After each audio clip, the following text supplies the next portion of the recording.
Pernahkah kamu berpikir, kenapa kita percaya pada secarik kertas yang disebut uang? Bagaimana bisa sebuah angka di layar smartphone dianggap bernilai?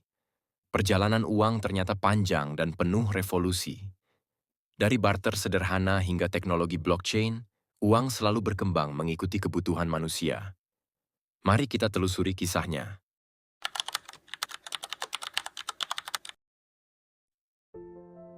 Sebelum adanya uang, manusia mengandalkan sistem barter, yaitu pertukaran langsung barang dengan barang atau jasa dengan jasa.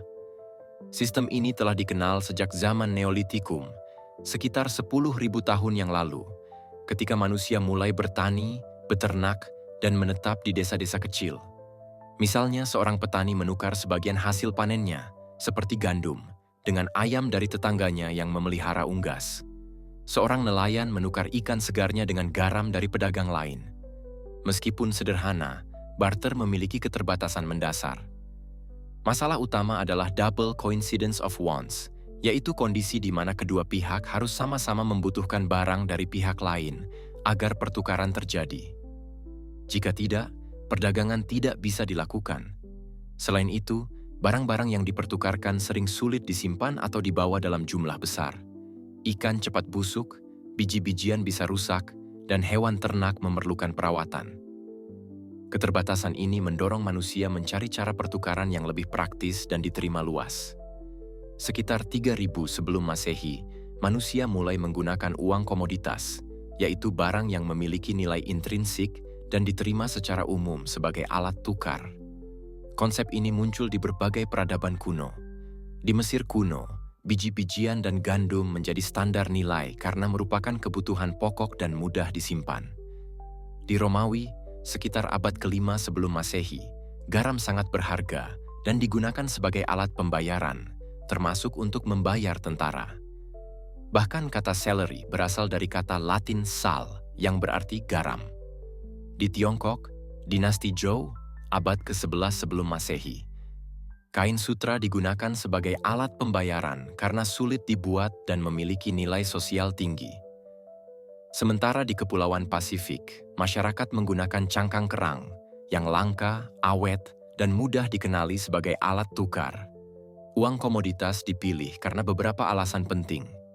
Pertama, nilai intrinsik, yaitu barang yang digunakan memiliki manfaat nyata bagi masyarakat, seperti makanan atau bahan pakaian. Kedua, kelangkaan, sehingga barang tetap bernilai tinggi.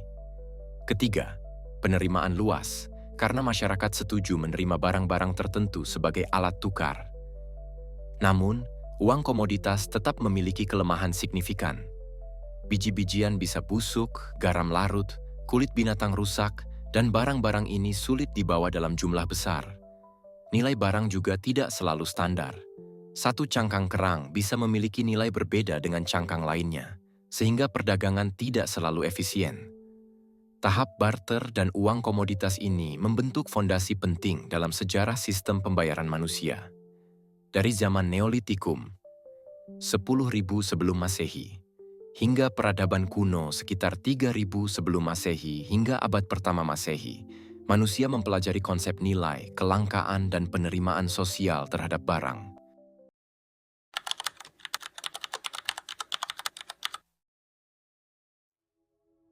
Setelah manusia memahami keterbatasan barter dan uang komoditas, lahirlah uang logam, inovasi besar dalam sejarah ekonomi. Uang logam pertama kali dicetak di kerajaan Lydia, wilayah yang kini menjadi bagian barat Turki, sekitar abad ke-7 sebelum Masehi. Raja Kroisos dikenal sebagai penguasa pertama yang mencetak koin emas dan perak standar menggunakan elektrum, campuran alami emas dan perak. Penggunaan uang logam membawa perubahan signifikan. Koin logam lebih tahan lama dibandingkan biji-bijian atau barang komoditas lain yang mudah rusak. Mereka juga lebih mudah dibawa dan distandarisasi, sehingga perdagangan nilai besar menjadi lebih praktis. Uang logam diterima luas oleh masyarakat dan pedagang, memperlancar perdagangan antar wilayah dan kerajaan. Seiring waktu, uang logam menyebar ke berbagai peradaban. Di Tiongkok, sejak abad ke-4 sebelum Masehi, Kerajaan Zhou dan Qin mencetak koin perunggu berbentuk persegi dengan lubang di tengah, memudahkan orang mengikat banyak koin sekaligus. Di India, dinasti Maurya, abad ketiga sebelum Masehi, menggunakan koin perak sebagai alat pembayaran resmi. Di Romawi, sistem koin logam berkembang dengan baik. Koin emas disebut aureus, koin perak denarius, dan koin tembaga as digunakan untuk membiayai administrasi negara dan militer. Meski praktis, uang logam tetap memiliki keterbatasan ketika perdagangan semakin luas. Mengangkut logam dalam jumlah besar berat dan tidak efisien. Hal ini mendorong lahirnya uang kertas, inovasi penting yang merevolusi perdagangan. Uang kertas pertama kali muncul di Tiongkok pada abad ke-7 Masehi, saat dinasti Tang, dan berkembang pesat pada masa dinasti Song, abad ke-11 Masehi. Awalnya berupa nota atau surat berharga yang bisa ditukar dengan koin emas atau perak. Pedagang tidak perlu membawa koin logam dalam jumlah besar, cukup membawa dokumen resmi yang menjadi alat tukar sah. Keunggulan uang kertas sangat jelas. Ringan, mudah dibawa, dan mampu menampung nilai besar.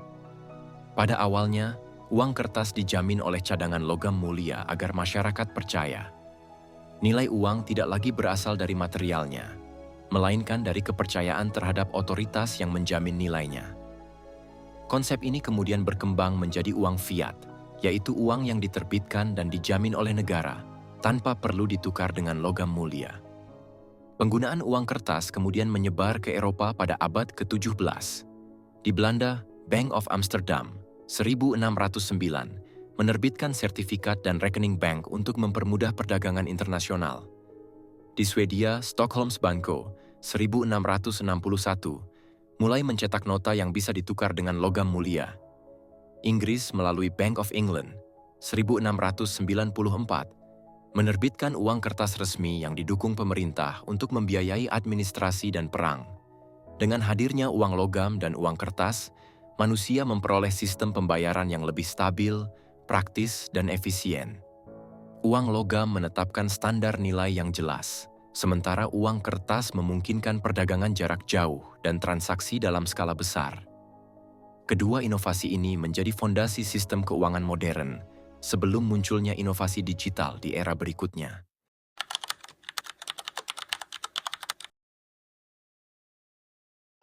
Setelah uang logam dan uang kertas mapan digunakan, dunia memasuki era baru dalam sistem pembayaran, yaitu perbankan modern. Bank pertama di Eropa berdiri pada awal abad ke-17. Salah satunya adalah Bank of Amsterdam, 1609. Bank ini memperkenalkan layanan penitipan uang, pencatatan rekening, dan transfer antar pedagang.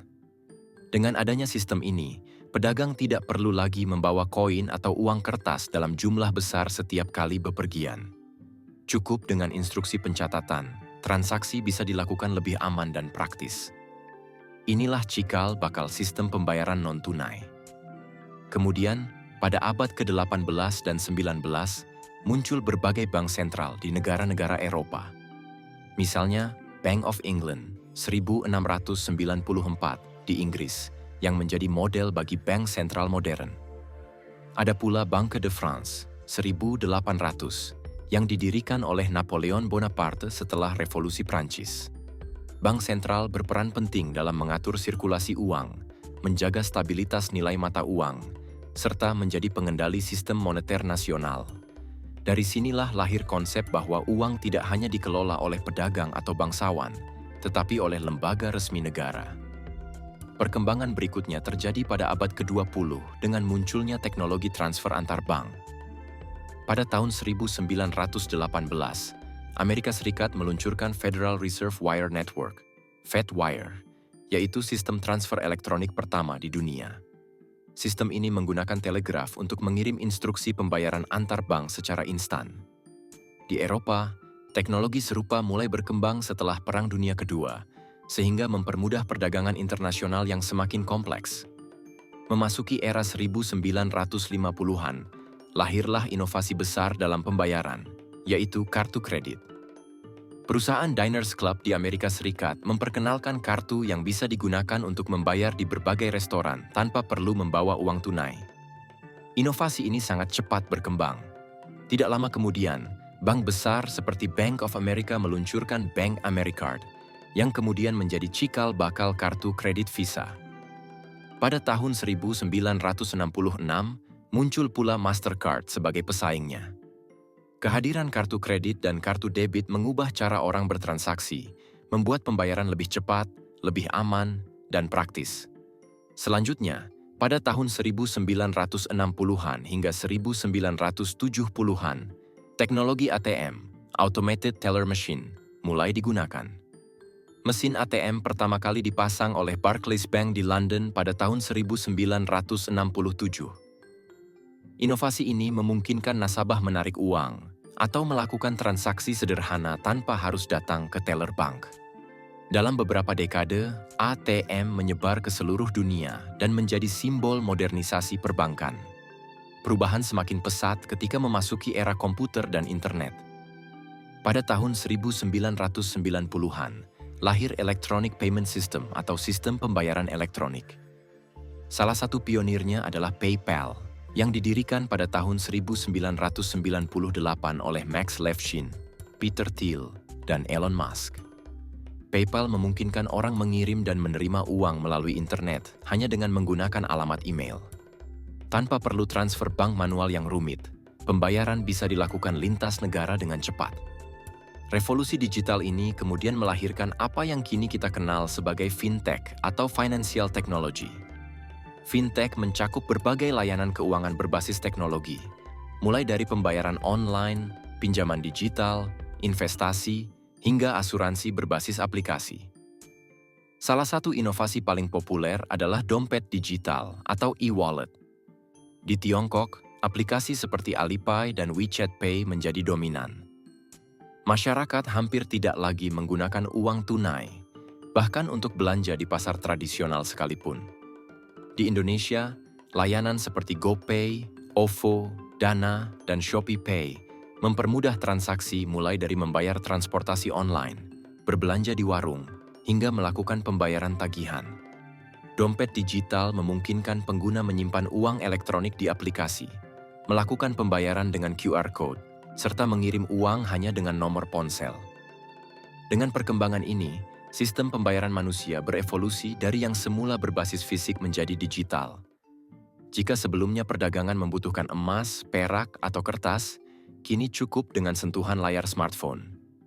Perjalanan panjang dari barter, uang komoditas, logam, kertas, perbankan modern, hingga fintech menunjukkan bahwa sistem pembayaran selalu berubah mengikuti kebutuhan manusia dan kemajuan teknologi.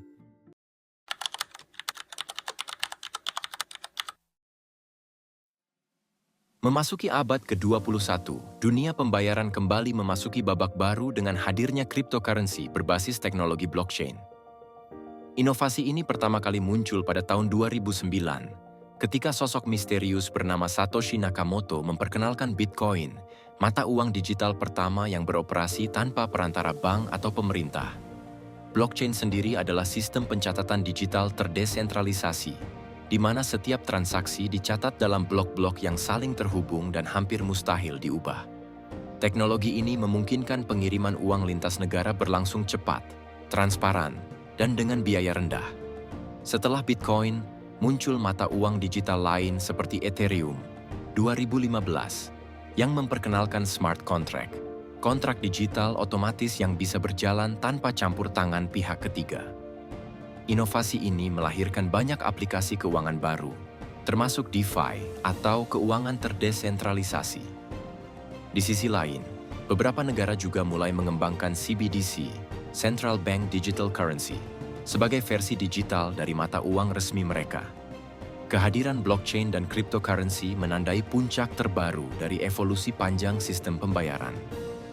Dari barter sederhana di masa prasejarah, uang komoditas seperti garam dan kain, uang logam dari emas dan perak di kerajaan-kerajaan kuno, uang kertas di Tiongkok dan Eropa, lahirnya bank dan kartu kredit, munculnya sistem transfer elektronik, berkembangnya dompet digital, hingga lahirnya cryptocurrency.